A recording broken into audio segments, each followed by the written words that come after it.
Hello, my name's Peter and I'm gonna teach you how to make a bow like this as a complete beginner. So you don't need any experience, special tools or equipment, just your bare hands and some simple tools. Let's dive into that.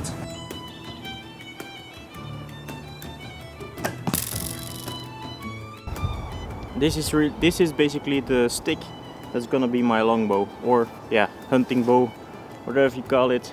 I don't really have experience, and yeah, the idea is that I just shave off one side of the tree and make it a bit thinner and a bit thinner on the edges, and yeah, basically make a bow that way. Important to know that you don't want to have like these knots too often, or they can be too thick, because that's a weak spot right there.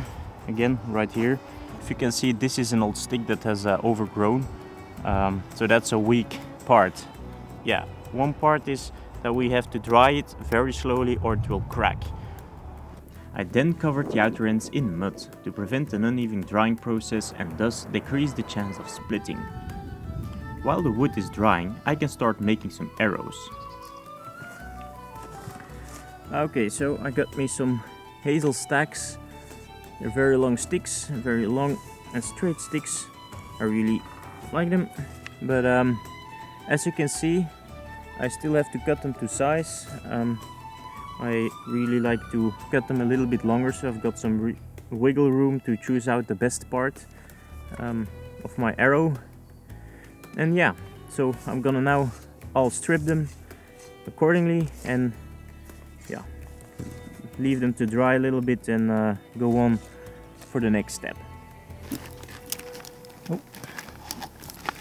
Okay, so I got myself a cool project for this evening, and that's straightening arrow shafts I made for a following project. And yeah, I'm gonna straighten them by holding them in the fire and hopefully straighten them.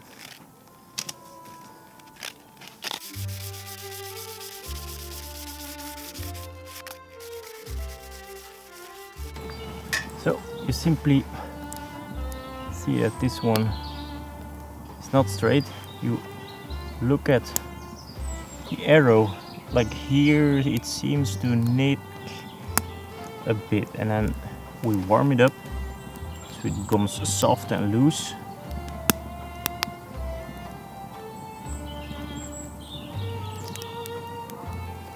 It should be just enough, it should be just hot enough to touch. Too hot to touch, I'd say. And then you simply bend. You feel that it's much more flexible when it's warm. I see that the next one is around here, so we're gonna try to warp this one. It's a skill you have to learn. I'm not perfect at this at all, but after that I carved some points to fit a metal tip on it. I wanted to glue these tips with a self-made glue out of wood resin, but I just couldn't make it work, so I used some super glue instead.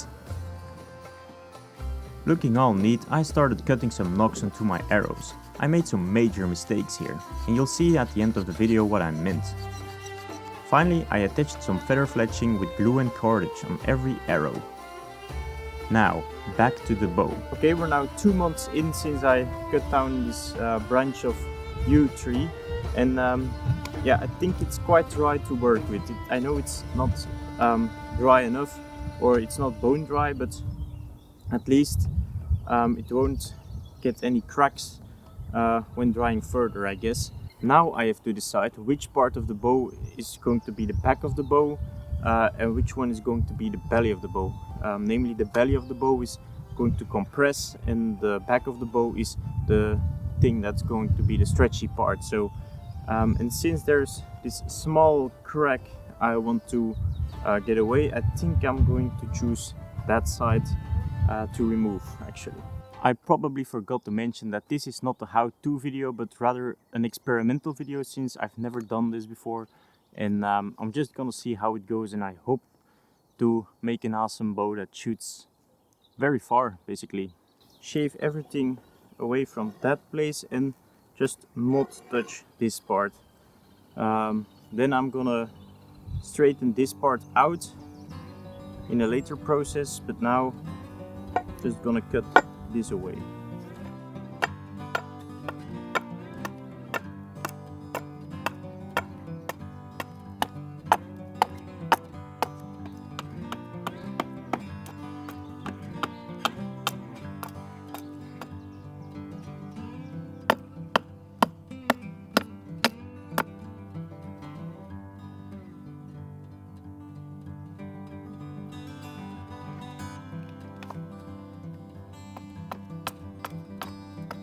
I'm just trying to follow this line, and that is the very core of the tree. So if I just follow this, I know everything is around the same.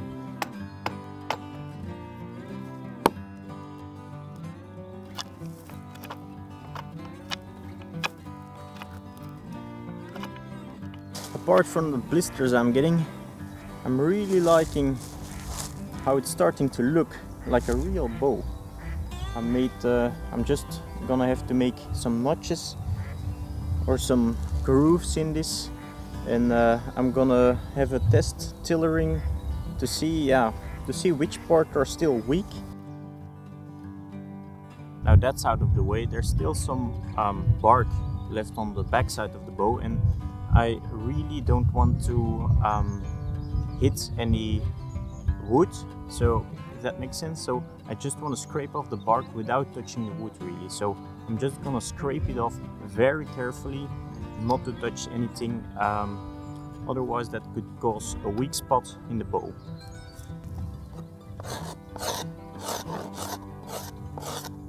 Works fine. So this is the result. I found that the stick was not bendy enough, so I removed some more material from the belly of the bow. After that, I could start tillering, basically testing the bend strength and making sure it's all evenly distributed. I scraped off excess wood on the stiffer parts. After tillering, I applied a couple of layers of walnut oil to protect it from the environment. And to finish off, I added a nice leather handle with leftovers from a previous project. It was time to test it out on the field. Now it's time to add the bowstring. I know paracord is not the best, but it's the strongest cordage I had laying around. I was very scared for this part, and I felt it could snap at any minute. Until it didn't.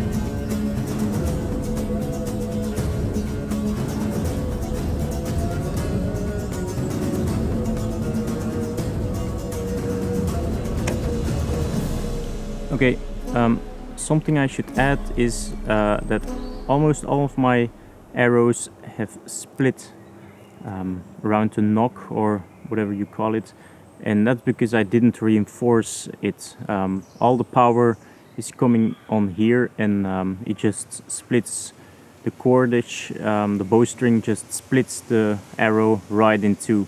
So for my next arrow, or I'm gonna try to repair this a bit, so it will stay together and can handle impact a lot better. So